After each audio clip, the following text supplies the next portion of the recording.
కూటమి ప్రభుత్వం ఏదైతే హామీలు ఇచ్చిందో ఆ హామీలపై స్పష్టత ఇవ్వకపోతే రాబోయే రోజుల్లో ఇక ఉద్యమమే అని చెప్పేసి రాష్ట్ర అధ్యక్షుల వారు చాలా స్పష్టంగా తెలియజేయడం జరిగింది. హామీలకు సంబంధించి మా యొక్క ఏదైతే 34% స్థానిక సంస్థల బిల్లు మీద ఇప్పటి వరకు ఏ ఒక్క నాయకుడు కూడా ముందుకొచ్చి మాట్లాడలేదని మనందరికీ తెలుసు. అదేవిధంగా మీరే తెలియజేశారు, ఉత్సవ విగ్రహాల్లాగా దశ దిశ లేని కార్పొరేషన్లు ఇచ్చారు. ఏ ఒక్క కార్పొరేషన్ లో కూడా నిధులు ఇవ్వకుండా ఈ యొక్క మా యొక్క బీసీల యొక్క కార్పొరేషన్ పూర్తిగా నిర్వీర్యం చేశారని చెప్పి చాలా సభల్లో బీసీలను ఉచ్ఛేదపరుస్తూ చాలా సభల్లో మరి ఈ యొక్క కూటమి ప్రభుత్వం మాట్లాడిన మాట వాస్తవమే. కానీ ఈ రోజు కార్పొరేషన్ లేయటానికి 1 సంవత్సరంన్నర పట్టింది, మరి నిధులు ఇవ్వడానికి ఇంకో 3 సంవత్సరాలు పట్టిద్దా ఏంటనేది మా అందరికీ తెలియని విషయం. కాబట్టి ఈ యొక్క BC finance corporation sub plan ని కేశవ శంకర్రావు గారు గత 10 సంవత్సరాల నుంచి కూడా ఇది పోరాటం జరుగుతూనే ఉంది.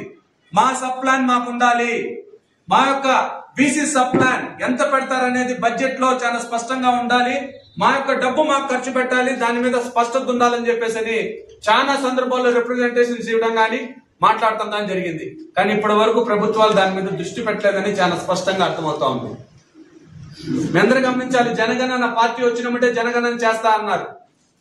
కానీ జనగణనపై ఇప్పటి వరకు ఒక్క మరి చంద్రబాబు నాయుడు గారు కానీ కూటమిలో బీజేపీలో ఉన్న అధ్యక్షులు కానీ మరి ఇటువైపు మరి అపాయింట్మెంట్ ఎప్పుడు కూడా చాలా బిజీగా ఉంటారు పవన్ కళ్యాణ్ గారు. ఆ బిజీగా ఉండే పవన్ కళ్యాణ్ గారు ఎప్పుడు ఊగుతా మాట్లాడుతూ ఉంటారు. చాలా స్పష్టంగా తెలియజేస్తూ ఉన్నా, ఊగి మాట్లాడతాం కాదు, ప్రజలకి కావాల్సిన ఆలోచన విధానాన్ని ఏంటనేది తెలుసుకొని మాట్లాడాల్సిన పరిస్థితి మీకు ఆసన్నమైందని కూడా తెలియజేస్తా ఉన్నా. కాబట్టి ఎందుకనంటే పార్టీకి ముందేమో కేశవ శంకర్రావు గారు అవసరం ఉంది, బీసీలు అవసరం ఉంది. కానీ పార్టీ వచ్చిన తర్వాత మరి కూటమి ప్రభుత్వంలో మేము 100% స్ట్రైక్ కొట్టామని చెప్పుకున్న మీరు బీసీల గురించి మాట్లాడే పరిస్థితుల్లో లేరని చాలా స్పష్టంగా క్లియర్ గా అర్థమవుతా ఉంది. కాబట్టి నేను చాలా క్లియర్ గా చెప్తున్నా, మా ఆంధ్రప్రదేశ్ బీసీ సంక్షేమ సంఘం కూటమికి మద్దతు తెలపడం నిజం.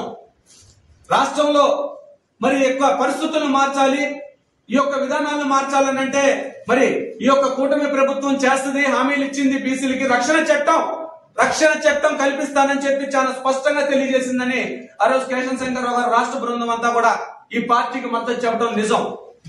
వచ్చిన తర్వాత అనేక సందర్భాల్లో మీ మంత్రులను గాని మరి ఈ సెక్రటరియట్ కి ఇప్పటికే మరి 500 రోజులు మీ పాలన గడిస్తే ఈ 500 రోజుల్లో 250 రోజులు రిప్రజెంటేషన్ చేయడమే సాగిపోతా ఉంది. కానీ ఇంతవరకు ఈ పరిపాలనలో బీసీలకు ఏం చేశారని చాలా స్పష్టంగా అడుగుతూ ఉన్నాం.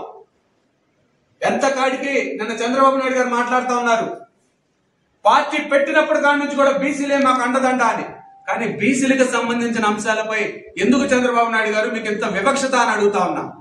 మాటల రూపాల్లో చెప్పడానికేమో చాలా గొప్పగా ఈ రోజు మేము బీసీలు లేకపోతే మా పార్టీయే లేదు, మా వెన్నుముక్క అని చెప్పే మీరు మరి బీసీలకు సంబంధించిన ఏ విషయం వచ్చినా గానీ ఎందుకు త్వరితగత నిర్ణయాలు తీసుకొని చట్టసభల్లో గాని ఈ యొక్క బీసీల రక్షణ చట్టంలో గాని మరి ఈ యొక్క ఓబీసీ మహిళలకు సంబంధించిన రిజర్వేషన్ లో గాని ఈ యొక్క స్థానిక సంస్థల్లో గాని ఇంతవరకు ఒక్క నాయకుడైనా మీ ద్వారా వచ్చి ఇదిగో ఇది చేస్తున్నామని మరి ఆంధ్రప్రదేశ్ బీసీ సంక్షేమ సంఘాన్ని ఆ రోజు ఎట్లయితే మద్దతు అడిగారో ఈ రోజు ఏం చేయాలి, ఎట్లా చేయాలి దీన్ని ఎక్కడన్నా రాష్ట్ర అధ్యక్షుల వారిని కేశవ శంకర్రావు గారిని పిలిపించి మాట్లాడటం జరిగిందా? జరగబోదా? మేము కూడా అదే ఆలోచన చెప్తూ ఉన్నాం. ఇప్పుడే ప్రెసిడెంట్ గారు తెలియజేస్తున్నారు, నిరసన ర్యాలీలు అదేవిధంగా కలెక్టరేట్ దగ్గర నిరసన ర్యాలీలు చేసి కలెక్టర్ కి రిప్రజెంటేటివ్ తో ముగిసిపోదు. మీరు త్వరితగత బయటకు వచ్చి మా బీసీలపై మాకు రావాల్సిన హక్కులపై మీరు ఇమ్మీడియట్ గా ఏదో మాటల రూపాల్లో చెప్పడం కాదు, యాక్షన్ రూపంలో పూర్తి స్థాయిలో మొత్తం చేసే విధంగా మీరు చేయకపోతే ఇంకా యుద్ధమే అని కూడా తెలియజేస్తున్నాం. ఆంధ్రప్రదేశ్ బీసీ సంక్షేమ సంఘం బీసీలు తలుచుకుంటే మీకు బాగా తెలుసు, గతంలో బీసీల పట్ల వివక్షత చేయించిన తర్వాత పార్టీ 5 సంవత్సరాలు ఈ యొక్క రాష్ట్రంలో లేదని కూడా మీ అందరికీ తెలుసు. కాబట్టి అన్ని పార్టీలతో మేము మమేకమవుతాం, అన్ని పార్టీలు కలుపుకొని రాష్ట్ర వ్యాప్త ఉద్యమానికి కూడా సిద్ధంగా ఉన్నాం తెలియజేస్తాం.